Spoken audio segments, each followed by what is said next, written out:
The news has been filled lately with protests over social policies at various school board meetings. Andrew Gutman, a parent at the Tony Brearley School in Manhattan, withdrew his children from the school over the teaching of critical race theory and leaked a scathing letter to the media that drew national attention. Locally, a teacher that spoke out against transgender pronoun policy was fired by Loudoun County, promptly sued the county, and has been reinstated. Finally, the Washington Times has reported that President Biden's education department is buried under an avalanche of complaints about the funding of the 1619 project in public schools.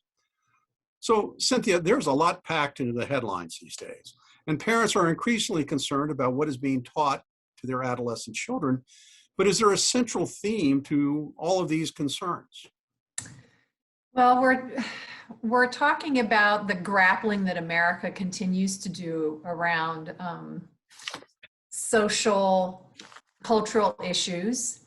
And on the one hand, the transgender pronoun issue, that's an issue about ensuring that children in transgender families and transgender people in a school and educational setting are affirmed and accepted. And I know that grates on this teacher's beliefs, but that is something that we have to figure out so that children are treated kindly and are affirmed and accepted. And this teacher, when he goes back in being reinstated, should remember that he is there not for his faith, but for children of all identities and families of all identities. But Cynthia, has the whole issue been fully discussed, though? No, it hasn't. And in fact, discussed is an important verb because it is not being discussed.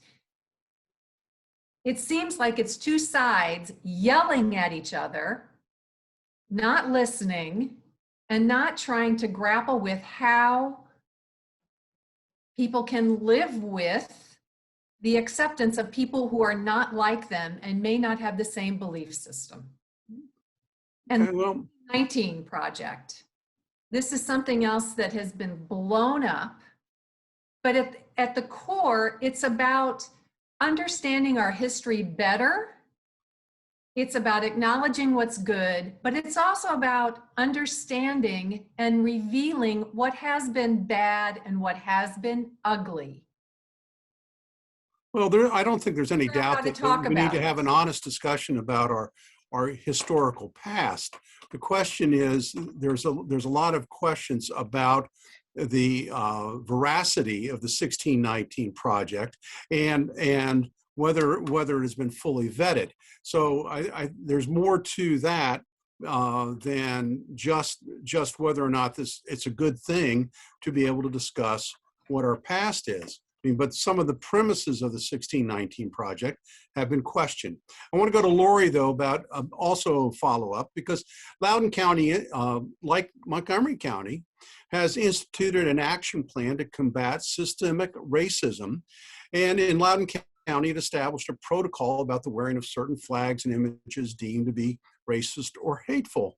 Now, it was revealed a week ago that last summer, that the group Judicial Watch reports that the MCP curriculum at Pyle Middle School was teaching that conservatives are white supremacists, and that educators labeled phrases like "Make America Great Again" as an example of white supremacy. Will there be a backlash to these policies that Montgomery County is now implementing, as we've seen in Loudoun County? It takes one person to really start a movement in our county. Like Stephen Austin, for example, spoke out when there was issues with concern of busing in our county. So if one parent starts speaking up, then we're going to hear more from other parents. I think people are afraid to speak up. The Loudoun County policy was an anti-racism policy that was ludicrous. They were asking, the policy included ambassadors that included children of color and they were supposed to have a bias reporting system. So if someone was wearing, I guess, possible, I don't know if it was the flag with the blue line or some certain flags, if they're, maybe it was the Confederate flag or something. If they were wearing something like that, then the children of color were supposed to report those other children. That is just ludicrous when you have anything where you're inserting someone of color. If you can put the word white in front of it, like if they had chosen white children to be ambassadors, there's no way that this would be considered fair. This was a biased policy, and parents certainly have the right to speak out on that. And if something like that happened in Montgomery County, I really hope that parents would speak up. Well, but if Montgomery County adopts the critical race theory and is teaching that to its children, this is something that I don't think most parents are aware of, and I think there would be a great deal of pushback, because it stigmatizes white people just as African American people were stigmatized years ago. Yeah, and I think it's about, this needs to be fully debated. Yeah, a lot of this is because there's interference again from the federal government. The U.S. Department of Education is providing a grant that includes ideas like the 1619 project, and that is interfering with how local school districts are teaching their curriculum.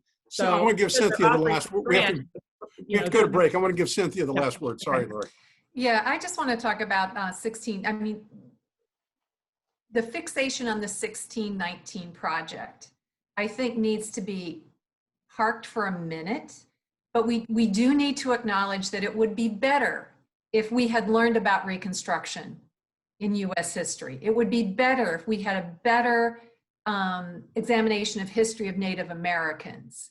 And the 1619 project is becoming a lightning rod, but we need to get through that and examine what's really important about understanding our history better and more fully.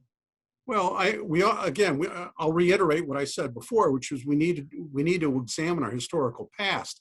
There's a difference between the 1619 project and critical race theory, which is teaching that white people are evil, and we can't support that. I don't agree with you that it's teaching. Look, that's the Merriam-Webster definition. I think it's teaching that Americans have not always acted on the principles and values that the founders set. They have been contradictory. That may very well be the 1619 project, Cynthia. It is not critical race theory. Well, I disagree. All right. Well, we'll have to explore this. It's a topic that we're going to take lots and lots of time, because this is going to be before us again and again over the next school year. Moving on to the Hogan administration's decision to end unemployment benefits.